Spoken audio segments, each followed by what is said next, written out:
Yang pertama adalah basic literasi skill. Ini skill yang paling dasar.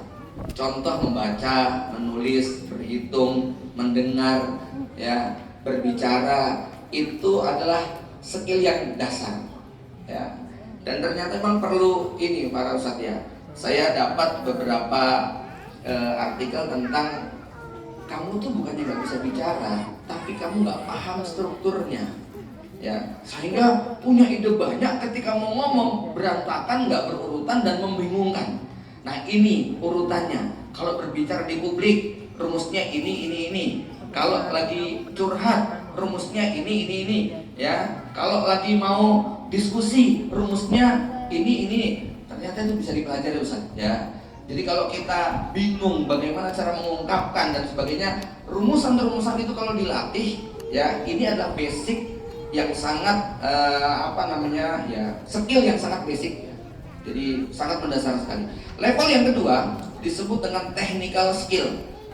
Keahlian yang secara teknis didapat melalui pembelajaran dalam bidang teknik. Ya, mungkin ada yang ngutak-ngatik listrik, ngutak-ngatik komputer, ngutak-ngatik aplikasi dan sebagainya. Ini sudah technical skill. Kemudian yang ketiga adalah interpersonal skill. Keahlian untuk berkomunikasi dengan orang lain, ya, bekerja sama, memberikan masukan dan sebagainya. Ini juga butuh skill. Dan ini di amal jama'i sangat dibutuhkan. Buat fundraiser lebih-lebih lagi, ya, karena kehebatan termasuk karunia yang sangat luar biasa itu adalah karunia berupaya membuat orang yang mengatakan tidak menjadi iya, gitu ya. Itu termasuk keterampilan tingkat tinggi, Pak, ya.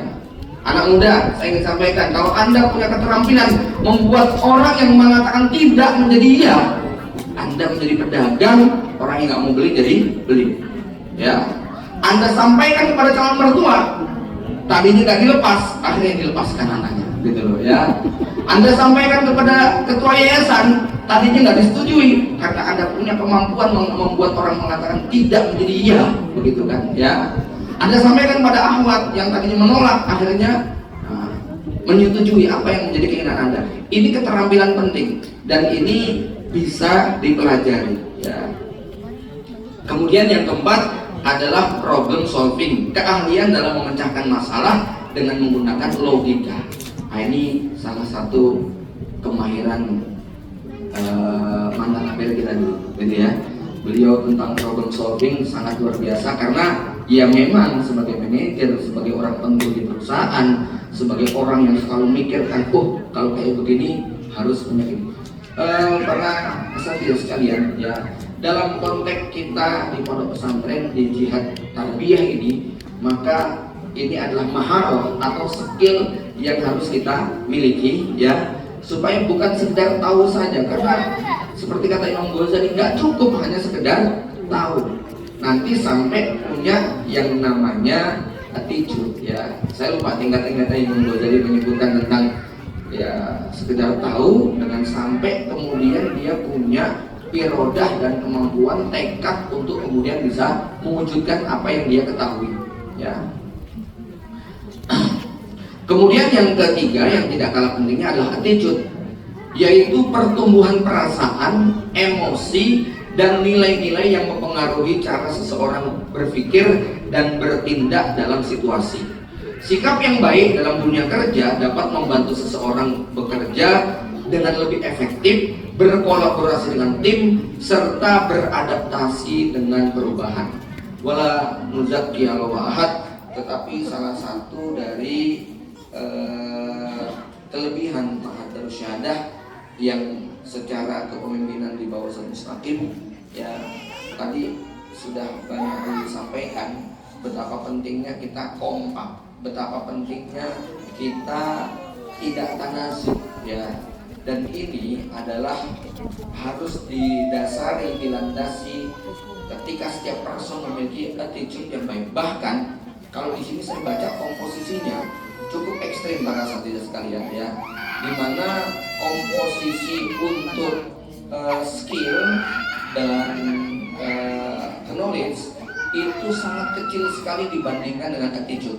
Di sini ada yang menyebutkan bahwa knowledge itu hanya 15%, skill itu 15%. Ini berbicara tentang orang yang calon berhasil gitu ya, calon orang sukses, calon orang hebat.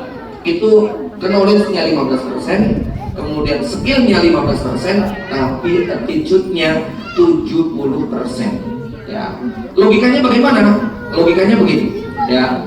Ada misalnya seorang bos, ya, anggaplah Anda ini bos punya karyawan, ya. Karyawan ini punya maklumat atau knowledge, knowledge-nya kayak sudah profesor doktor, pinternya sundul langit, ya. Kemudian apa? Skillnya luar biasa, apa saja bisa, ya.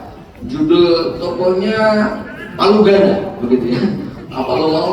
Gua ada, gua bisa, begitu. Skillnya luar biasa, tapi attitude-nya arogan, meremehkan, tidak menghargai, kemudian males kalau tidak mood, kemudian pokoknya banyak attitude yang sangat bikin jengkel dan bikin orang mendoakan keburukan.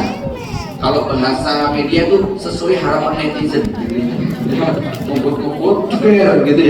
Itu kurang lebih gitu. Attitude-nya nggak baik begitu kan ya. Atau Anda punya karyawan yang knowledge-nya ya mungkin biasa aja, ya mungkin sekolah ya standar lah ya, KMI atau Mahatali gitu kan ya. Kemudian skillnya nggak pintar-pintar amat ya, skill standar, tapi attitude-nya mau belajar, mau menerapkan, nggak baperan ya. Kalau dikasih masukan langsung kemudian dia cepat beradaptasi, dia tidak mudah untuk kemudian menyalahkan orang lain, nggak pernah pakai jurus teranisme, terang aja dia begini, terang aja ya. Kalau disalahkan selalu mencari kambing hitam begitu kan ya. Kambing hitam beneran disembelih bagus kayaknya ya. Pokoknya sukanya menyalahkan orang, intinya attitude-nya sangat buruk. Maka dalam praktek karyawan dengan model begini, kontribusi penyumbang kerugiannya lebih tinggi daripada karyawan yang pertama tadi ya. Itu kerugian yang dirasakan oleh perusahaan atau mumetnya majikan itu lebih besar daripada kalau kita punya anak buah atau kru yang tipe nomor 2 tadi, yang mau diarahkan, samikna wakona, gak baperan dan sebagainya ya. Coba kita bayangkan ya, kalau misalnya di pondok pesantren ini mataharinya banyak sekali, semuanya pengen bersinar semua dengan attitude yang buruk, gak mau diatur, pasti itu jauh lebih memusingkan sang mudir ya atau ketua yayasan ketimbang yang mungkin kelasnya cuman bintang di langit gitu kan ya, tapi mau diatur gitu kan ya. Antum pusing nggak kalau ada matahari 5 maunya bersinar semuanya gitu ya? Kan pusing gitu ya. Ya maka attitude ini para sahabat sekalian menjadi sangat penting, dan buat para istri akan sangat merasakan, suami dan istri tentunya dalamnya tentang attitude. Sehingga attitude ini kalau dalam bahasa Islam yang paling mudah diterjemahkannya adalah akhlak yang baik, kurang lebih begitu dah ya. Bahkan kita tahu riwayat-riwayat yang ada menyebutkan orang yang paling dekat majelisnya nanti dengan Rasulullah yang kiamat ahsanuhum khuluqan. Kemudian ya orang yang ahsanuhum khuluqan bisa mengalahkan ya minimal menyamai orang yang rajin malam sampai subuh, rajin bangun malam sampai subuh, orang yang rajin puasa setiap hari, orang yang rajin sedekah ya. Bahkan pada titik tertentu sampai Allah mengatakan qaulun ma'ruf ya khairun min shadaqatin yatba'uha adza. Qaulun ma'ruf ini berbicara attitude, shadaqatun yatba'uha adza ini adalah negatif attitude begitu ya. Memberi tetapi dengan arogansi, dengan perilaku yang sangat buruk dan sebagainya ya.